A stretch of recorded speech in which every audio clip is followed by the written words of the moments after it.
Hello everyone, good morning all of you. तो बच्चों बात करते हैं आज किसकी, ज्वार भाटा और सूर्य ग्रहण एवं चंद्र ग्रहण की। पहले बात करेंगे केवल ज्वार भाटा की, यानी ज्वार भाटा किसे कहते हैं।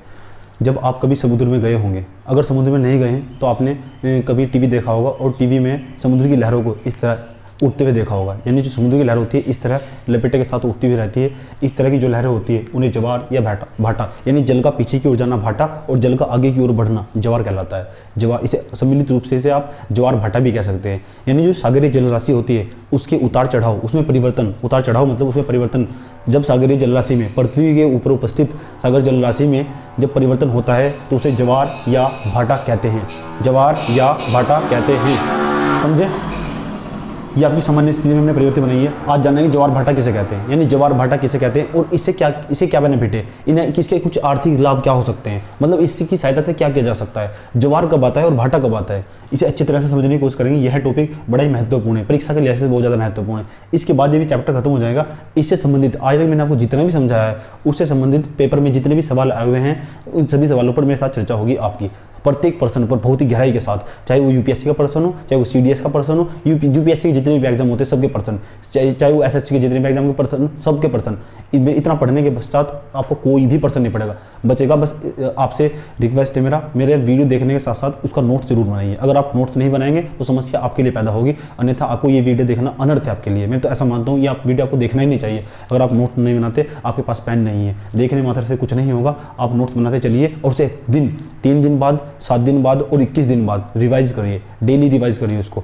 3 दिन बाद आपको एक दिन में कम से कम 3 बार पढ़ना होगा, उस वीडियो को 3 बार पढ़ना होगा और उसका अप्लाइड एक बुक ले लीजिए। बुक नहीं लेते तो अब मैं आपको मेरे वीडियो में लगातार मैंने आपको क्वेश्चन कराए हैं, तो क्वेश्चन भी आप देख सकते हैं। यानी आपको एक प्रकार से टेस्ट लिया है, उन पर चर्चा की है अच्छे तरीके से, उनका उत्तर क्या हो सकता है। जितना मैंने पढ़ाया है इससे संबंधित मैंने वही पढ़ाया जो रिलेवेंट है और जहाँ से प्रश्न आते हैं। और मैं आपको इस तरह पूरा का पूरा जियोग्राफी होता है आपका। इसके बाद ये आपका सामान्य भूगोल चल रहा है। सामान्य भूगोल के बाद मैं आपको भौतिक भूगोल पढ़ाने वाला हूँ। भौतिक भूगोल के अंतर्गत आपको नदियाँ, पठार, पर्वत ये कैसे बनते हैं, पृथ्वी की आंतरिक संरचना और उसमें बनावट यानी पूरा पृथ्वी का स्ट्रक्चर कैसे बनता है, ये सब समझाने वाला हूँ। ज्वालामुखी क्या होता है, ये सब अच्छी तरह समझाने वाला हूँ भौतिक भूगोल में। ये आपका सामान्य भूगोल था। सामान्य भूगोल मतलब जनरल भूगोल। जनरल भूगोल मतलब इसकी जानकारी प्रत्येक मनुष्य को होनी चाहिए कि ज्वार कैसे आते हैं, भाटा कैसे आते हैं, सूर्य ग्रहण कब होता है, चंद्र ग्रहण कब होता है, आपको याद रखने की आवश्यकता नहीं है। और तो और मैं आपको ये भी बता सकता हूँ, जो आपको रात के समय में आधा चांद दिखाई देता है उसका क्या मतलब है, यानी आधा चांद कैसे दिखाई देता है, ये चांद धीरे धीरे कैसे पूरा हो जाता है,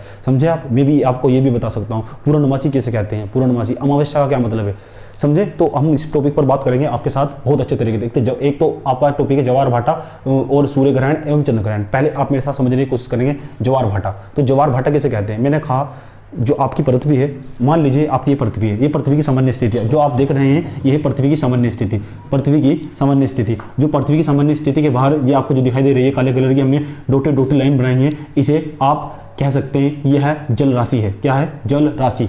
तो जल राशि में जब परिवर्तन होता है उसके अंदर उतार आता है, मतलब जल राशि जब ऊपर उठती है या नीचे उतरती है, जल राशि जब नीचे दब जाती है या ऊपर उठने को ज्वार भाटा कहा जाता है।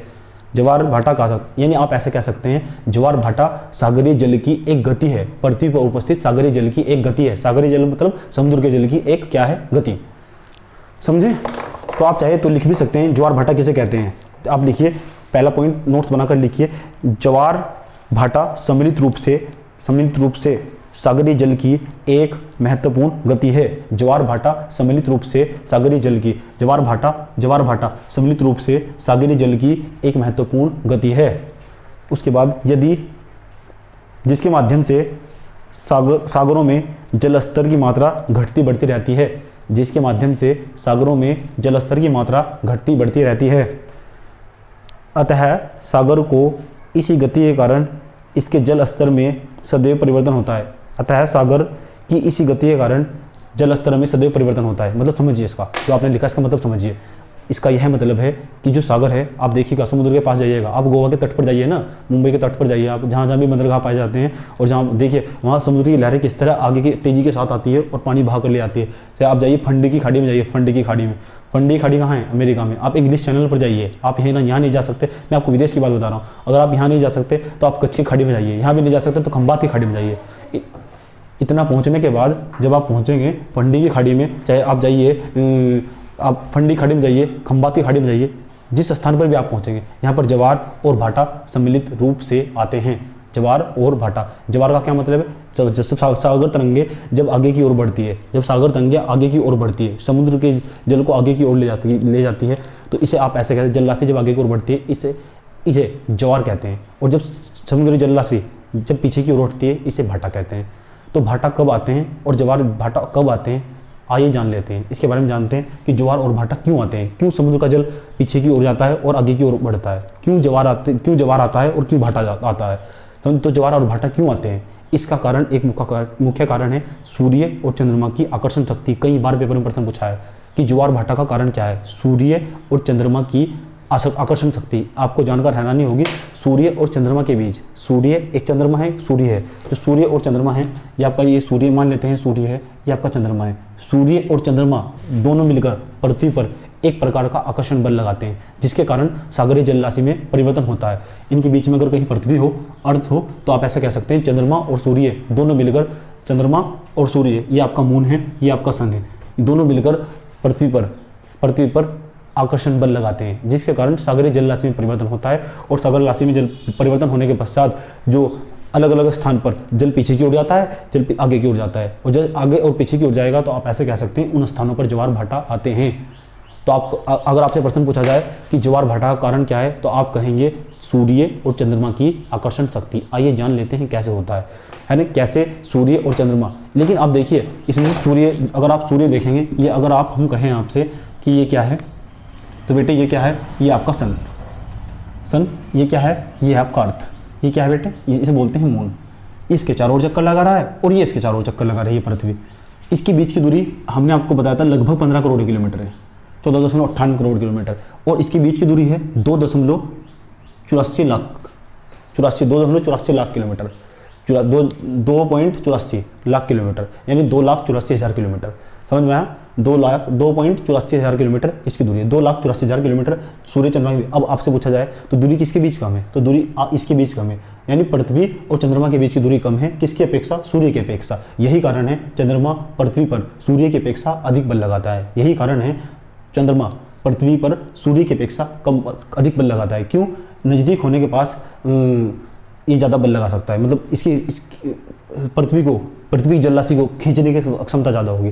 तो आपसे पूछा जाए दोनों में सबसे ज़्यादा पृथ्वी पर बल कौन लगाता है, तो कौन लगाता है, सूर्य नहीं चंद्रमा। क्यों, क्योंकि इसकी यह पृथ्वी के सबसे नज़दीकी दूरी पर कितनी, 2.84 लाख किलोमीटर है, 2.84 मतलब 2,84,000 किलोमीटर की दूरी पर। उसके बाद ये क्या है आपका, ये सूर्य है। सूर्य कितनी दूरी पर, 15 करोड़ किलोमीटर दूरी पर। तो सूर्य भी इस पर बल लगाता है, हाँ, लेकिन कम, किसकी अपेक्षा, चंद्रमा की अपेक्षा।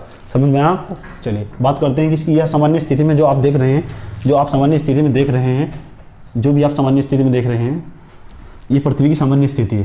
पृथ्वी की सामान्य स्थिति पर आप देखिए इसके बाहर सागरीय जलराशि है, अभी इसमें कोई परिवर्तन नहीं हुआ।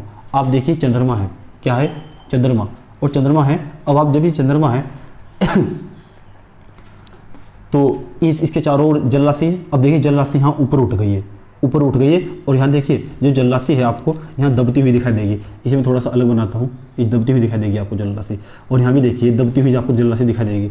यानी दो स्थानों पर जलराशि दब जाती है, दो स्थानों पर जलराशि उठ जाती है। जहाँ जलराशि दबती है उस स्थान को भाटा, वहाँ भाटा आता है, यानी जल के दबने को भाटा कहते हैं, और जल के आगे बढ़ने को क्या कहते हैं, ज्वार कहते हैं। क्या बोलते हैं, ज्वार। समझे आप। उसके बाद ये आपका चंद्रमा है, ये क्या है, चंद्रमा, और ये क्या है, पृथ्वी आपका अर्थ, ई मतलब अर्थ, ये क्या है, ज्वार। तो जहाँ सागरीय जलराशि उठती है उसे ज्वार कहते हैं, और जहाँ सागरीय जलराशि दब जाती है उसे भाटा कहते हैं। समझे। जो चंद्रमा होता है वह पृथ्वी पर बल लगाता है, सूर्य भी बल लगाता है, लेकिन चंद्रमा अधिक बल लगाता है। क्यों, चंद्रमा पृथ्वी के सबसे ज़्यादा नज़दीक है, नज़दीक होने के कारण चंद्रमा पृथ्वी पर सूर्य की अपेक्षा अधिक बल लगाता है। यही कारण है कि चंद्रमा की आकर्षण शक्ति सूर्य की अपेक्षा ज़्यादा होती है, यानी चंद्रमा के द्वारा पृथ्वी पर आकर्षण बल अधिक लगाया जाता है। मैं आपको इसे एक दूसरे माध्यम से समझाने की कोशिश करता हूँ कि जरा सोचिए, जब चंद्रमा पृथ्वी पर बल लगाएगा तो सागरीय जलराशि केवल यहाँ से उठनी चाहिए, यहाँ से सागरीय जल राशि कैसे उठती है, मैंने कहा चंद्रमा जब पृथ्वी पर बल लगाएगा तो जल को अपनी ओर खींचने की कोशिश करेगा। जब जल को अपनी ओर खींचने की कोशिश करेगा तो आप ऐसे कह सकते हैं जल को अपनी ओर खींचने की कोशिश करेगा तो सागरीय जल राशि केवल इस स्थान पर उठनी चाहिए। तो फिर जवार यहाँ क्यों आया? आपको पता होना चाहिए जवार और भाटा दो अलग अलग स्थानों पर आते हैं, यानी जैसे ही जवार आएगा तो दो स्थानों पर भाटा आएगा, और जैसे दो स्थानों पर भाटा आएगा वैसे दो स्थानों पर जवार आएगा। यानी सागरीय जल राशि जब ऐसे खींची जाएगी चंद्रमा के द्वारा तो ऊपर उठ जाएगी दो स्थानों पर। ये समझ में नहीं आता, एक स्थान पर तो समझ में आता है लेकिन दूसरे स्थान पर समझ में नहीं आता कि दूसरे स्थान पर सागरीय जल राशि कैसे ऊपर उठती है। यानी दूसरे स्थान पर सागरीय जल राशि कैसे ऊपर उठती है ये समझ में नहीं आता। भाटा, ये कैसे किसे कहते हैं? भाटा। जब सागरीय जल राशि नीचे की ओर दबती है इसे भाटा कहते हैं, जब सागरीय जल राशि ऊपर की ओर उठती है इसे जवार कहते हैं, जवार कहते हैं। लेकिन ये नहीं समझ में आता कि दो स्थानों पर जल राशि कैसे उठती है। ये चंद्रमा है जो आपका, ये तो जल को इधर की ओर खींचना चाहिए, लेकिन ये जो चंद्रमा है ये जल इधर कैसे चला गया? यानी जवार दो स्थानों पर ऐसे कैसे आ सकता है? आइए देखिए, ये इसका कारण होता है अपकेंद्रीय बल। अपकेंद्रीय बल मतलब जो पृथ्वी घूर्णन गति होती है उसे संतुलित करने के लिए। आप देखिए, जैसे मैंने मानिए आप अपने हाथ में पत्थर उठाइए, जैसे आप पत्थर उठाएंगे तो पत्थर उठाने के साथ साथ आप देखिए आपको अपने आप को संतुलित करने के लिए आपको ऐसे झुकना पड़ेगा, ऐसे झुकना पड़ेगा। देखिए आपने बल आगे की ओर भी लगाया है और आपने पीछे को संतुलित करने के लिए एक बल लगाया, संतुलित करने के लिए। तो यहाँ भी इसमें बल लगता होगा और यहाँ भी एक बल लगता होगा। यानी पृथ्वी की घूर्णन गति को संतुलित करने के लिए एक बल लगता है, जिसे आप कौन सा बल बोलते हैं बेटे? उसको बोलते हैं अपकेंद्रीय बल। कौन सा? अपकेंद्रीय बल। तो अपकेंद्रीय बल के कारण इस तरह पृथ्वी पर दो स्थानों पर जवार, और जैसे ही दो स्थानों पर जवार आएगा यानी जल राशि ऐसे आगे की ओर बढ़ जाएगी तो उस ऊपर की ओर से ये कंप्रेस हो जाएगा। कंप्रेस मतलब नीचे की ओर दब जाएगा। जिन स्थानों पर नीचे की ओर दब जाएगा आप ऐसे कह सकते हैं उन स्थानों पर भाटा आया है, और जिन स्थानों से जवार यानी जल राशि ऊपर की ओर उठ जाएगी कह सकते हैं उस स्थान पर जवार आया है। उसके बाद ये कारण किसका है? चंद्रमा का। क्यों? क्योंकि चंद्रमा पृथ्वी से कम दूरी पर है, 2,84,000 किलोमीटर। सॉरी। तो ये बताया हमने आपको कि जवार कैसे आते हैं और क्या कारण होता है। लेकिन हमने आपको बताया पृथ्वी अपने एक्स पर कितने घंटे में घूमती है? 24 घंटे में। अगर हमने कहा पृथ्वी को यहाँ से यहाँ तक घूमने में 6 घंटे का समय लगता है, अगर एक स्थान पर भाटा आया है तो 6 घंटे बाद एक इस स्थान पर जवार आएगा, उसके बाद 6 घंटे बाद डायरेक्ट 6 घंटे बाद इस स्थान पर क्या आएगा? भाटा। 6 घंटे बाद इस स्थान पर क्या आएगा? जवार। और 6 घंटे बाद इस स्थान पर क्या आएगा? भाटा। या 6 चौक कितना होता है? 24 होता है। यानी पृथ्वी अपने एक्स पर 24 घंटे में दो स्थानों पर जवार और दो स्थानों पर भाटा आते हैं। दो अलग अलग स्थानों पर जवार और दो अलग अलग स्थानों पर भाटा आते हैं। समझे आप? दोबारा समझाते हैं आपको, रिपीट कराते हैं सारा। पहले आप देखिए जवार और भाटा किसे कहते हैं? सागरीय जल राशि जब सागरीय जल राशि परिवर्तन होता है, परिवर्तन होने का क्या कारण हो सकता है? परिवर्तन होने का कारण यह हो सकता है सागरीय जल राशि नीचे भी दब सकती है, ऊपर भी उठ सकती है। नीचे दबने और ऊपर उठने को जवार भाटा कहा जाता है। यानी जब सागरीय जल राशि नीचे दबती है तो उसे भाटा, और सागरीय जल राशि जब ऊपर बढ़ती है तो इसे कह सकते हैं, इसे जवार कह सकते हैं। समझे? जवारीय तरंग और इन सागरीय जल राशि जब तरंगे उत्पन्न करती है, उन तरंगों को सागरीय जल राशि जब आगे की ओर बढ़ते हुए तरंगे उत्पन्न करती है, चाहे वो नीचे की ओर दबते हुए हो चाहे ऊपर की ओर बढ़ते हुए हो, आगे की ओर बढ़ते हुए हो, जो तरंगे उत्पन्न करती है उसे आप जवारीय तरंग कह सकते हैं। और आपको पता होना चाहिए जवारीय तरंग की सहायता से बिजली बनाई जा सकती है। उसकी जैसे जवारीय तरंग ऐसे बढ़ेगी आगे की ओर, टरबाइन उनसे पानी का जो प्रेशर है, दबाव, जवारीय तरंग के कारण टरबाइन घूमने लगेंगे। टरबाइन घूमने के साथ साथ इससे बिजली बनाने की संभावना है। यह कहाँ है? गुजरात के कच्छ में, और आप ऐसे कह सकते हैं और कहाँ? खंबात की खाड़ी में। इस तरह वहाँ टरबाइन लगाकर बिजली बनाने की संभावना है, वहाँ से बिजली बनाई जा सकती है, लेकिन बनाई नहीं जाती है अभी। समझ में आया आपको? आप उसके बाद बात करते हैं कि इसकी जवार कितने प्रकार के होते हैं। ये निम्न जवार, जिसके आप निम्न जवार, एक होता है आपका वरहद जवार। तो वरहद जवार किसे कहते हैं और निम्न जवार किसे कहते हैं? दुनिया में सबसे बड़ा जवार कहाँ आता है? दुनिया में सबसे बड़ा जो जवार है वो कहाँ आता है? निम्न जवार किसे कहते हैं? और आप अब समझते हैं कि वरहद जवार या दीर्घ जवार जिसे कहते हैं, किसे कहते हैं दीर्घ जवार? आइए जान लेते हैं आपके साथ। मैं इसे मिटा दे रहा हूँ।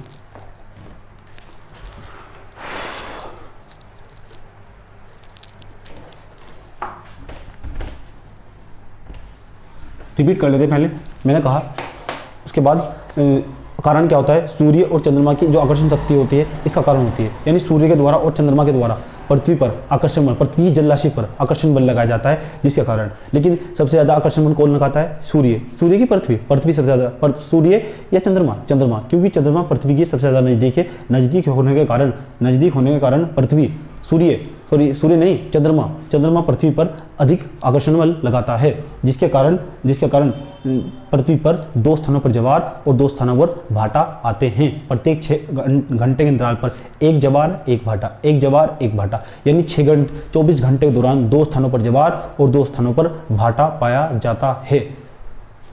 अब आपको समझाते हैं कि ज्वार भाटा, मैंने कहा ज्वार भाटा से कौन सी तरंगे उत्पन्न होती है? ज्वारीय तरंगे। कौन सी तरंगे? ज्वारीय तरंगे। अब आपको समझाने की कोशिश करते हैं कि बृहद ज्वार किसे कहते हैं। आप ऐसे कह सकते हैं 24 घंटे में 2 स्थानों पर ज्वार और 2 स्थानों पर भाटा आता है। आप ऐसे कह सकते हैं कि पृथ्वी जब घूर्णन करती है, यानी जब पृथ्वी घूर्णन करती है तो हमने आपको समझाया घूर्णन गति के दौरान घूर्णन गति को संतुलित करने के लिए आगे की और पीछे दोनों की तरफ बल लगाना होता है। यही कारण है कि आगे की ओर पीछे की ओर दोनों तरफ जो पृथ्वी है जल राशि उठ जाती है। क्यों? जो बल लगाया जाता है उसे अपकेंद्रीय बल कहते हैं। एक परीक्षा में ये भी पूछा गया है कि पृथ्वी घूर्णन गति को संतुलित करने के लिए कौन सा बल लगाया जाता है? कौन सा बल? अपकेंद्रीय बल, सेंट्रीफ्यूगल फोर्स बोलते हैं उसको, सेंट्रीफ्यूगल फोर्स बोलते हैं। अपकेंद्रीय बल, अभिकेंद्रीय बल नहीं, अपकेंद्रीय बल, सेंट्रीफ्यूगल फोर्स। समझ में आया आपको? अब बात करते हैं किसकी? अब बात करते हैं दीर्घ ज्वार की, यानी ज्वार कितने प्रकार के होते हैं? दीर्घ ज्वार, जो आपके ज्वार है वो 2 प्रकार के होते हैं। दीर्घ ज्वार, चाहे आप दीर्घ ज्वार कहिए या वृहद ज्वार कहिए, वृहद ज्वार, दीर्घ ज्वार या वृहद ज्वार। आप देखिए ये आपका सूर्य है, सूर्य, आप इसे सूर्य न कहते, इसे पृथ्वी कहिए। पृथ्वी समझते हैं आप? पृथ्वी आपका सुंदर सा प्यारा सा घर है पृथ्वी, ये आपका सूर्य है। चाहे आप चंद्रमा मान लीजिए, चंद्रमा, और ये आपका है इधर साइड में देखिए, ये है आपकी सूर्य, सन। जरा देखिए अभी पृथ्वी, चंद्रमा और सूर्य, पृथ्वी, चंद्रमा और सूर्य, जैसे पृथ्वी, चंद्रमा, सूर्य, इसके बाहर एक जल राशि है।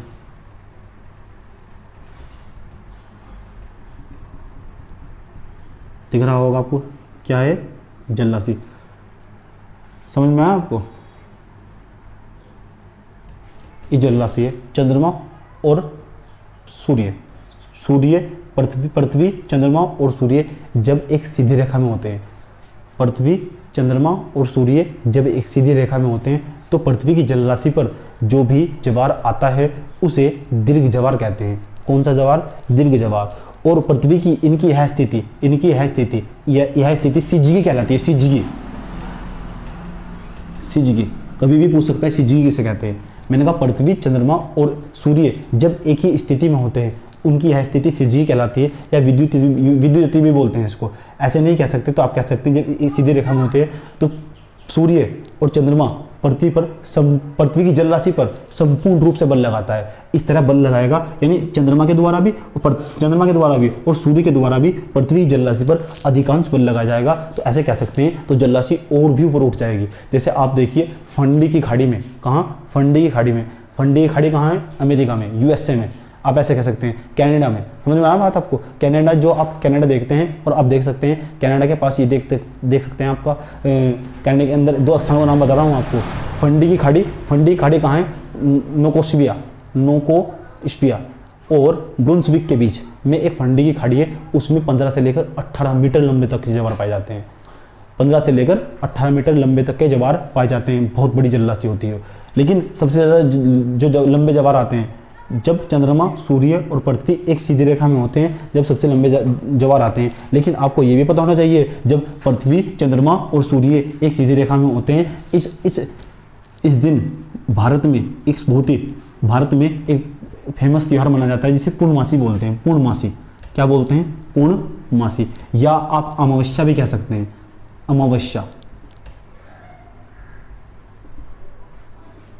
भी कह सकते हैं। जब पृथ्वी, चंद्रमा और सूर्य एक सीधी रेखा में होते हैं तो पृथ्वी की जल राशि पर जो भी ज्वार पाया जाता है उसे दीर्घ ज्वार या बृहद ज्वार कहते हैं। इस दिन पूर्णमासी या अमावस्या होती है या सिजगी होती है। सिजगी, पर इन तीनों की यह स्थिति सिजगी कहलाती है। लेकिन इस दिन भारत में जो त्यौहार मनाया जाता है उसे पूर्णमासी या अमावस्या के नाम से जानते हैं। चाहे तो आप इसे पूर्णमासी कह सकते हैं या अमावस्या भी कह सकते हैं। बताइए कोई प्रॉब्लम है क्या आपको यहाँ तक? उसके बाद आपको बताते हैं कि दुनिया में सबसे लंबा दीर्घ ज्वार से सबसे ऊंचा, सबसे अधिक ऊंचाई वाला जो दीर्घ ज्वार है वो कहाँ आता है। अब आपको ये समझाने की पूरी कोशिश करते हैं दुनिया में सबसे बड़ा दीर्घ ज्वार कहाँ आता है। पहले आपको ये समझाते हैं, उसके बाद आपको समझाएंगे निम्न ज्वार, फिर आपको समझाएंगे निम्न ज्वार कहाँ आता है, क्या भारत में भी आता है। पहले ये बात करते हैं पहले दीर्घ ज्वार की। अभी हमने आपको दीर्घ ज्वार समझाया, जब पृथ्वी, चंद्रमा और सूर्य एक सीधी रेखा में होते हैं तो जो पृथ्वी की जलराशि होती है वह अपने स्थान से पृथ्वी, चंद्रमा और सूर्य पृथ्वी पर संपूर्ण रूप से, पृथ्वी की जो जलराशि है संपूर्ण रूप से बल लगाते हैं और उसका जो जल है वो अधिक ऊपर उठता है। जैसे फंडी की खाड़ी में, कहाँ, फंडी की खाड़ी में। हमने आपको बताया दुनिया में सबसे जो ऊंचा ज्वार पाया जाता है, अगर आप ऐसे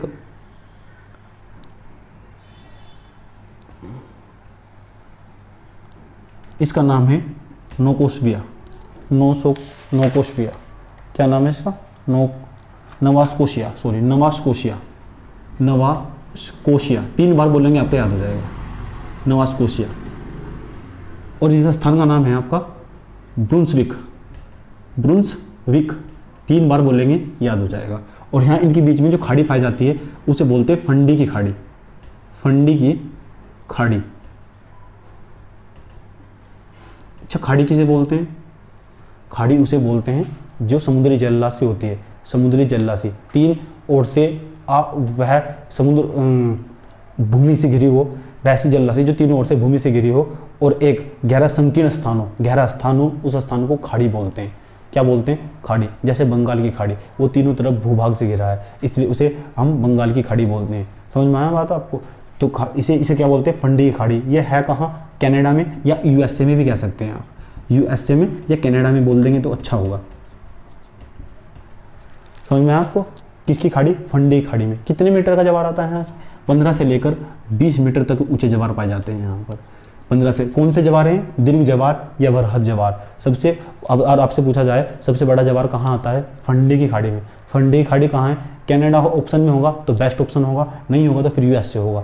और आपको ये भी पूछा जा सकता है, ये यूपीएससी की परीक्षा है उसमें पूछा जा सकता है फंडी की खाड़ी कहाँ है, किन 2 स्थानों के बीच में, ब्रुंसविक और नवास्कोशिया। ये आपका प्रश्न होगा यूपीएससी के लेवल का प्रश्न। उसके बाद अब पीसीएस के प्रश्न ऐसे ही पूछे जाते हैं, जो फंडी की खाड़ी में सबसे ऊंचे मीटर के ज्वार पाए जाते हैं, 15 से 18 मीटर करिए इसको, 15 से 18 मीटर तक, अधिकतम 18 मीटर तक के ऊंचे ज्वार पाए जाते हैं। कहाँ, फंडी की खाड़ी में। किसकी, फंडी की खाड़ी में सबसे ऊंचे ज्वार कहाँ, फंडी की खाड़ी में पाए जाते हैं। समझ में आया आपको। उसके बाद लेकिन आपको पता होना चाहिए भारत में कहाँ पाया जाता है, उस स्थान का क्या नाम है। जब भारत में कहाँ पाया जाता है, जो ये है जो दीर्घ ज्वार है भारत में कहाँ पाया जाता है और जो पाया जाता है वो कितना है, कितने मीटर ऊंचाई का है। आइए बात कर लेते हैं।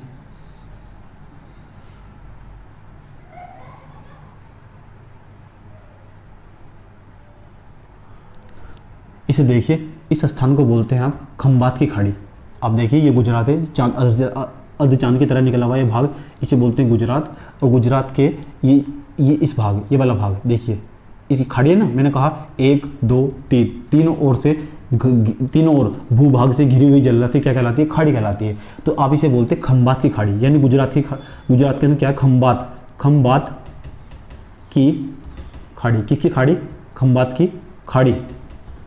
ये आपकी क्या है, खंबात की खाड़ी। खंबात की खाड़ी में भी ज्वार आते हैं, खंबात की खाड़ी में भी ज्वार आते हैं। लेकिन आप देखिए जो सबसे ऊंचे जो ज्वार है, यहाँ एक स्थान पाया जाता है, यह भी एक खाड़ी है यहाँ भी, लेकिन ये दलदलीय भाग है। ये जो खाड़ी है उसे बोलते हैं कच्छ की खाड़ी। कच्छ, गुजरात के कच्छ की खाड़ी, कच्छ की खाड़ी। ये वही स्थान है जहाँ से 26/11 के हमले वाले आतंकवादी शायद आए थे, मुझे आइडिया नहीं है। यहाँ से आतंकवादी आते रहते हैं पाकिस्तान से। एक कच्छ की खाड़ी है, ये दलदलीय भाग है। यहाँ बिच्छू, मगरमच्छ, कॉकरोच वगैरह वगैरह वगैरह जो रेंगने वाले जीव है यहाँ रेंगते रहते हैं, क्योंकि दलदलीय भाग है पूरा। कच्छ की खाड़ी में भी ज्वार आते हैं। और कच्छ की खाड़ी में भी जो ज्वार आता है, एक स्थान है उसका नाम है ओखा तट। ओखा तट, ओखा तट यहाँ 2.7 मीटर लंबा, कितना, 2.7 मीटर लंबा ज्वार पाया जाता है। भारत में अगर आपसे पूछे सबसे ऊंचे ज्वार कहाँ पाए जाते हैं, ये देखिए 5 राज्य इधर और 4 राज्य इधर, 5 और 4 राज्य वो मिलाकर यानी लगभग 9 तटीय राज्यों में सबसे ऊंचा ज्वार। तटीय मतलब जहाँ समुद्र हो, यहाँ 9 राज्यों के पास समुद्र है। 9 के 9 राज्यों में से आप ऐसे कह सकते हैं एक राज्य जिसे गुजरात कहते हैं, गुजरात के कच्छ की खाड़ी के ओखा तट पर 2.7 मीटर लंबा ज्वार पाया जाता है। इससे बड़ा ज्वार भारत में नहीं पाया जाता है। समझे। उसके बाद ये खंबात की खाड़ी है, खंबात की खाड़ी में भी ज्वार आते हैं, लेकिन छोटे ज्वार आते हैं, लेकिन सबसे बड़ा ज्वार ओखा तट पर गुजरात के कच्छ की खाड़ी में पाया जाता है। ये आपका खंबात की खाड़ी है, लेकिन यहाँ दलदली भाग होने के कारण यहाँ से जो ज्वार आता है उससे ज्वारी तरंग उत्पन्न होती है, उससे बिजली बनाना संभव है नहीं, असंभव है। लेकिन खंबात की खाड़ी में टरबाइन लगाकर इस स्थान पर बिजली बनाई जा सकती है। क्या बनाई जा सकती है? बिजली बनाई जा सकती है। ये बनाने की संभावना है, संभावना है। समझ में आया आपको? वो मैंने आपको समझाया कि इस तरह जो तरंगे आती हैं और जो एक टरबाइन रखा हुआ होता है उसका फैन इस तरह घूमता है, जो जैसे घूमता है उससे बिजली उत्पन्न होती है और अलग अलग भागों तक पहुंचाई जा सकती है। लेकिन यह एक्सपेरिमेंट अभी तक सक्सेसफुल नहीं हो चुका है, लेकिन संभावना है, इससे बिजली बनाई जा सकती है। और जो कोयले से होने वाला प्रदूषण है उसे अधिक मात्रा में कम किया जा सकता है। लेकिन आपको पता होगा, अब अगर आप इकोनॉमिक सर्वे देखते होंगे तो उसके तहत ये भी बताया गया है कि अधिकांश जो बिजली हमारे यहाँ उत्पादन बनती है, जब ट्रेन जितनी भी चलती है, बिजली बनाने में अधिकांश आज भी कोयले का, एंथ्रेसाइट प्रकार के कोयले का प्रयोग होता है। खैर छोड़िए, बात करते हैं। जितनी बात हमने आपको बताई इतनी बात, नॉलेज जितनी मिल जाए आपको उतनी कम है। एक बच्चे का कमेंट आया था, वो वे कह रहे थे सर आप इतनी नॉलेज की आवश्यकता नहीं है। लेकिन मैंने बेटे कहा कि मैं आपको एक सब्जेक्ट की कनेक्टिविटी अनेक सब्जेक्ट से करके पढ़ाऊंगा, यूपीएससी हो चाहे पीसीएस हो। इसका लेवल आज नहीं तो कल बदलेगा, और जब आपको बदलेगा तब आपको मेरी वीडियो की याद आएगी। समझ में आया? तब आपको मेरी वीडियो की याद आएगी। मैंने कहा जो आप टीचर के द्वारा आप पढ़ते हैं वो गलत नहीं है, लेकिन पूरी तरह सही नहीं है। जो आपके टीचर के द्वारा पढ़ाया गया है वो पूरी तरह गलत नहीं है, लेकिन मैं कहता हूँ पूरी तरह सही नहीं है। समझ में आया आपको? इतना आपको पता होना चाहिए। कहाँ? ओखा तट पर कितना 2.7 मीटर लंबा क्या आता है? ज्वार। किसकी खाड़ी है? कच्छ की खाड़ी। कहाँ है? गुजरात में। समझ में आया बात? ये क्या है? खंबात की खाड़ी। कहाँ है? गुजरात में। इधर क्या है? महाराष्ट्र। क्या बनाने की संभावना है? बिजली बनाने की संभावना है। क्या बनाई गई? क्या नहीं बनाई गई? समझ में आया? ये आपको जितनी भी मैं आपको मैपिंग समझाता हूँ, ये आपको वहाँ की आसपास की घटनाओं, जरा बताइए। अब आप कच्छ की खाड़ी आपसे पूछे तो आप कंफ्यूज नहीं होंगे ना?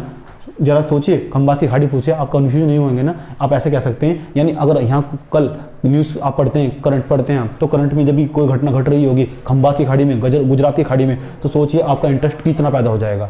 यानी आपका लगाव उस न्यूज़ के दूसरे बच्चे की अपेक्षा उस न्यूज़ से ज़्यादा हो जाएगा, क्योंकि मैंने आपको उसके बारे में ज़्यादा ही नॉलेज दी है। समझ में आया आपको? चलिए बात करते हैं। ये आपको हमने समझाया दीर्घ ज्वार कहाँ कहाँ आते हैं। अब बात करते हैं निम्न ज्वार की। कौन सा ज्वार? निम्न ज्वार। नोट करते चलिएगा आप।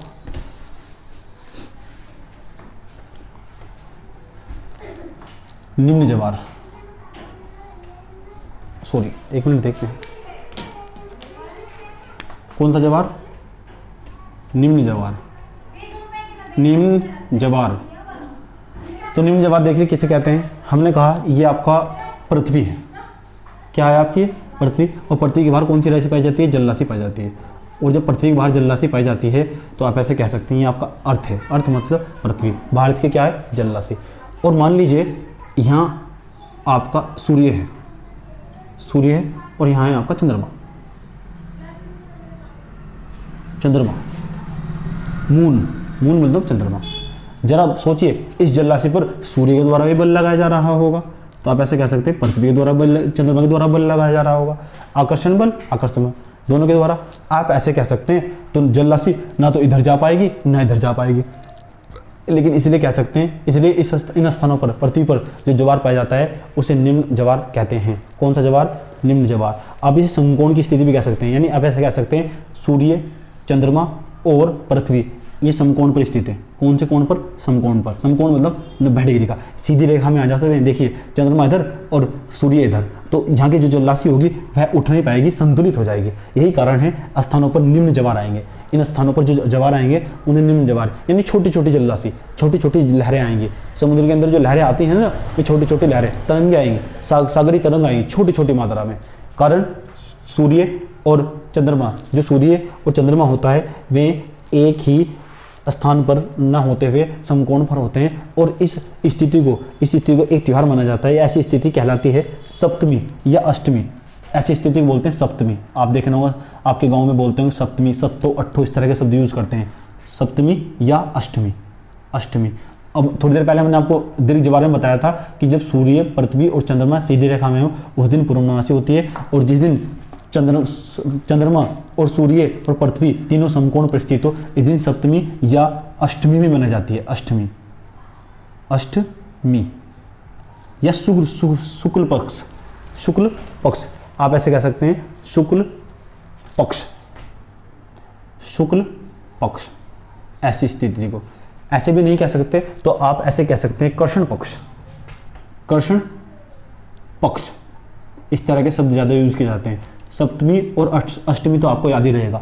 शुक्ल पक्ष और कृष्ण पक्ष याद भी ना रहे तो कोई ज़्यादा टेंशन लेने की आवश्यकता नहीं है। लेकिन आपको पता होना चाहिए कि निम्न जवार कब आते हैं, जब सूर्य पर चंद्रमा और पृथ्वी समकोण पर होते हैं। तो जो पृथ्वी के ऊपर जल राशि पाई जाती है उस पर कौन से जवार पाए जाते हैं, उस पर निम्न जवार पाए जाते हैं। एक बार आप कॉन्सेप्ट समझ ले गए, उसके बाद दुनिया में कभी भी कोई सा भी पर्सन कर लीजिए, कभी कोई प्रॉब्लम नहीं होगी। समझ में आया आपको? उसके बाद आपको समझते हैं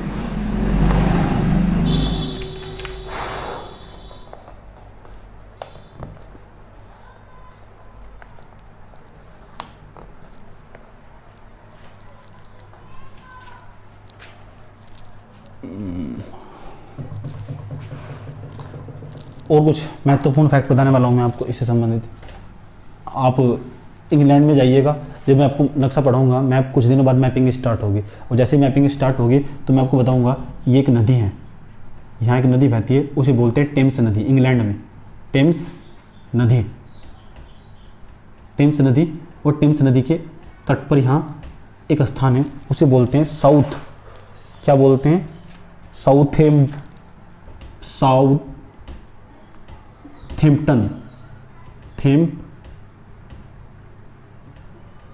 थैम्पटन में 4 बार जवार। इंग्लैंड में टेम्स नदी के तट पर, इंग्लैंड क्या है आपका ये, इंग्लैंड में टेम्स नदी के तट पर दिन में 4 बार जवार और 4 बार भाटा आते हैं।